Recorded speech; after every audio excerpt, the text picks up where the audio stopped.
ഇപ്പോൾ വന്ന ഈ വാർത്ത ശ്രദ്ധിച്ചോ? തലച്ചോറിനെ തിന്നുന്ന അമീബ എന്നറിയപ്പെടുന്ന നെഗ്ലേരിയ ഫൗളേറി ഇതാ വീണ്ടും. പുഴകളിലും തടാകങ്ങളിലും വൃത്തിഹീനമായ സ്വിമ്മിംഗ് പൂളിലും നീന്തുമ്പോഴും ചാടുമ്പോഴുമൊക്കെ ഈ നെഗ്ലേരിയ ഫൗളേറി എന്ന് വിളിക്കുന്ന അമീബ മൂക്കിലൂടെ പ്രവേശിക്കുകയാണ്.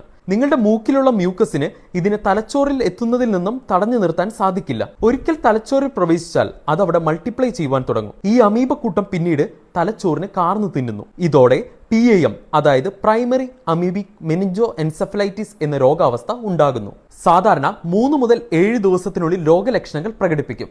ശക്തിയായ പനി, തലവേദന, ഛർദി, ഓക്കാനം, കഴുത്തിലൊരു സ്റ്റിഫ്നെസ് പോലെ, ടേസ്റ്റ് സ്മെല്ലെല്ലാം കുറയുക, ഹലൂസിനേഷൻ, കാഴ്ച പ്രശ്നങ്ങൾ, പരസ്പര ബന്ധമില്ലാതെ സംസാരിക്കുക എന്നിവയെല്ലാം കാണാവുന്നതാണ്. ഇനി ഇത് വരാതിരിക്കാൻ ശ്രദ്ധിക്കേണ്ട കാര്യങ്ങളിൽ ഒന്ന്, വാമായിട്ടുള്ള വെള്ളത്തിൽ നീന്തുന്നതും ഡൈവ് ചെയ്യുന്നതും ഒഴിവാക്കുക. 2, വെള്ളത്തിലുള്ള ആക്ടിവിറ്റീസിൽ ഏർപ്പെടുമ്പോൾ നോസ് ക്ലിപ്പ് ഉപയോഗിക്കാൻ ശ്രദ്ധിക്കുക.